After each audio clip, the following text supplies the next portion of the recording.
आज के संदेश का विषय है गेहूं का दाना कौन। परमेश्वर का धन्यवाद कि परमेश्वर ने हमारे लिए बहुत ही सुंदर व्यवस्था कर रखी है और उस सुंदर व्यवस्था के तहत हमारे लिए एक महान उद्धारकर्ता दिया है, जिसने हमें बहुत ही गहरी बातें बताई हैं, गहरी शिक्षा दी है। और बाइबल में बहुत तरह की गहरी बातें पाई जाती हैं जो संसार के किसी भी किताब में नहीं पाई जाती। आज हम समझने की कोशिश करेंगे गेहूं का दाना कौन। अगर हम दुनियावी माहौल में देखें तो क्या पाते हैं? हर जगह पाने का सिद्धांत है। 2 साल में आपका पैसा दोगुना हो जाएगा, 4 साल में, 5 साल में आपका पैसा दोगुना हो जाएगा। कम ब्याज में ज्यादा बड़ा घर, ज्यादा बड़ी कार आपके लिए उपलब्ध है, ऐसा एडवर्टीजमेंट आता रहता है। छुपी हुई बातें अलग होती हैं। प्रभु यीशु को भी शैतान ने इसी प्रकार का सब्जबाग दिखाने का प्रयास किया था।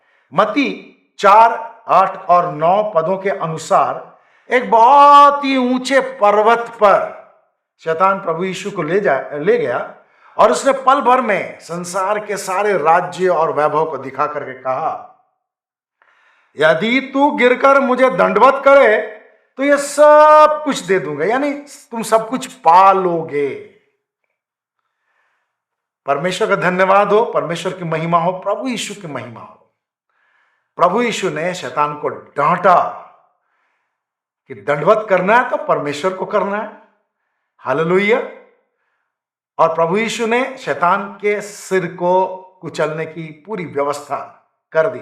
आज बहुत सारी बड़ी बड़ी कंपनियां हैं जो लाखों का पैकेज देने के लिए, लाखों का सालाना पैकेज देती हैं। हो सकता है कि कुछ लोगों को करोड़ों में पैकेज मिलता हो। और इस तरह के आकर्षण के द्वारा वो ज्यादा काबिल लोगों को, योग्य लोगों को अपनी कंपनियों में नौकरियां देती हैं। क्यों देती हैं? ताकि उन कंपनियों का मुनाफा और अधिक बड़ा हो जाए और अधिक ज्यादा हो जाए। तो आत्मिक जीवन में भी बहुत बड़ी बड़ी आशीषें परमेश्वर ने हमारे लिए रखी हैं। अनंत काल का जीवन, जीवन का मुकुट, धार्मिकता का मुकुट, महिमा का मुकुट, अविनाशी, निष्कलंक और अमिट उत्तराधिकार की आशीष, बहुत तरह की आशीषें परमेश्वर ने अपने लोगों के लिए भी रखी हैं। और संसार में हम एक बात और देखते हैं कि अगर सही तरीके से, चालाकी से कुछ पाया ना जा सके तो लूट खसोट करके ले लो।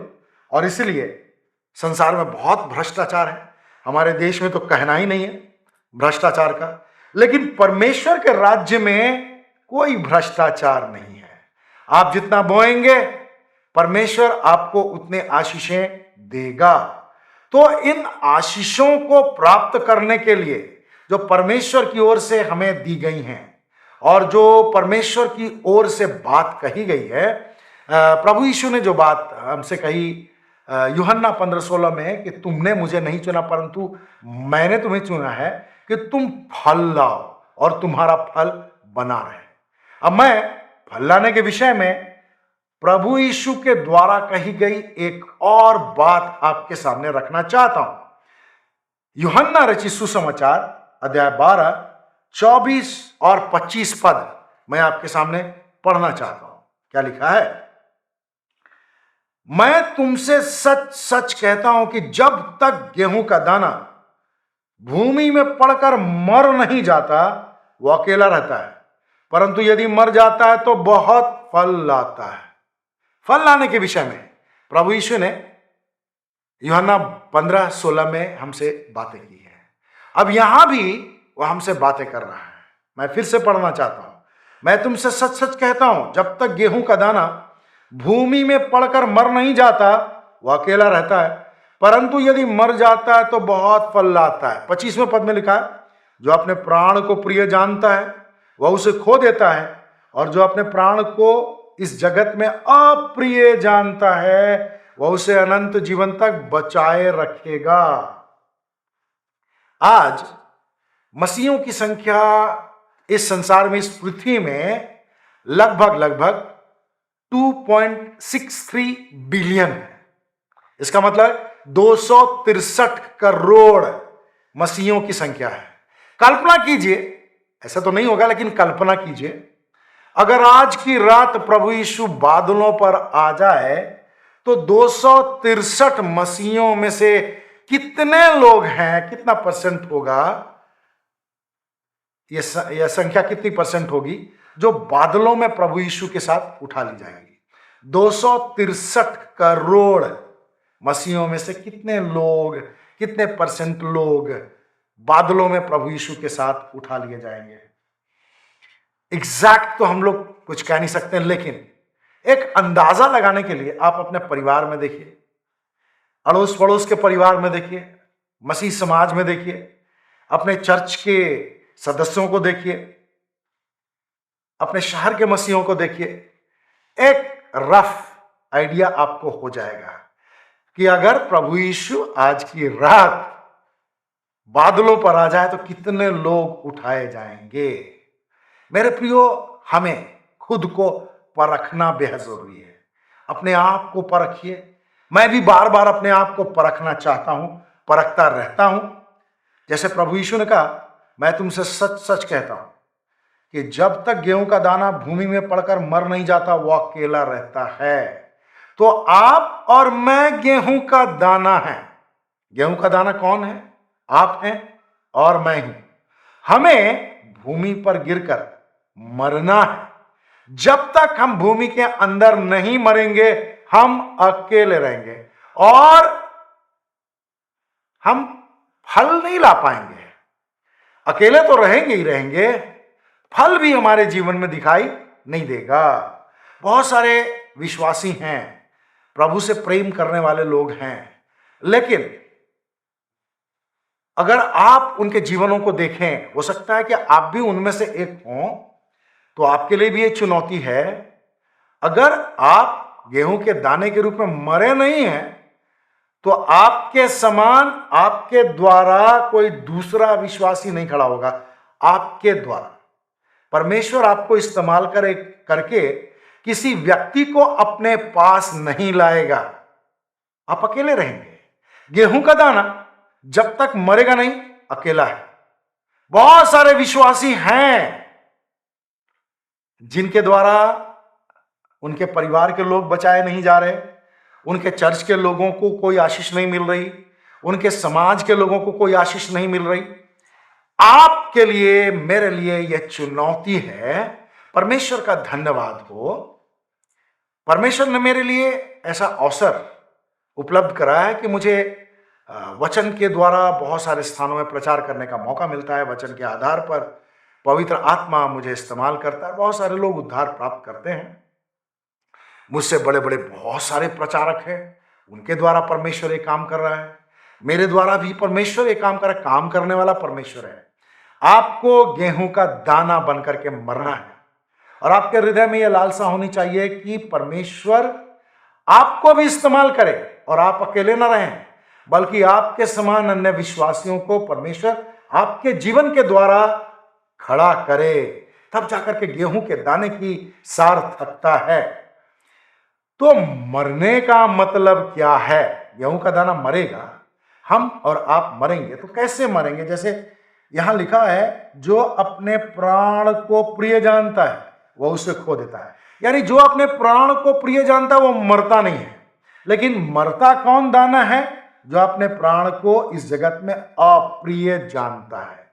मेरे प्रियो, आपको और मुझको अपने प्राण को, अपने जीवन को अप्रिय जानना है और परमेश्वर की इच्छा के अनुसार अपने आप को और अधिक ढालने की कोशिश करनी है।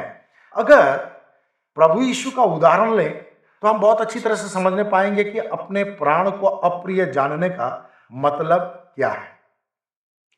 प्रभु यीशु ने स्वर्ग छोड़कर के कहां जन्म लिया? पृथ्वी में तो आया प्रभु, लेकिन उसने जन्म कहां लिया? उसने जन्म लिया एक गौशाले में। हालेलुया।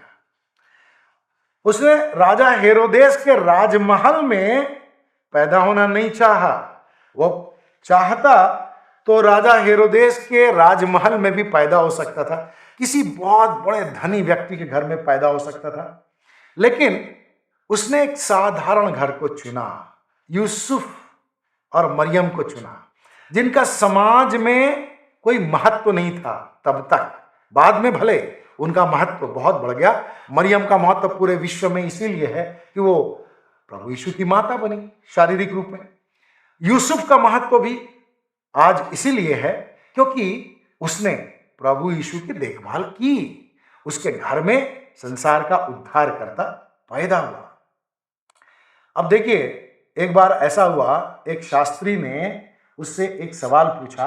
मैं आपके सामने रखना चाहता हूं मत्ती 8वां अध्याय और उसका 19वां पद। यहां क्या लिखा है? गुरु, जहां कहीं तू जाएगा मैं तेरे पीछे चलूंगा। एक बात शास्त्री ने उसके सामने रखी, उसके प्रभु यीशु के जीवन से, प्रभु यीशु के सेवा कार्य से, प्रभु यीशु के आश्चर्य कर्मों से बहुत प्रभावित हो गया। अब शास्त्री ने चाहा कि प्रभु यीशु के साथ साथ रहे तो कितना अच्छा है। गुरु, जहां कहीं तू जाएगा मैं तेरे पीछे चलूंगा। प्रभु यीशु ने क्या जवाब दिया?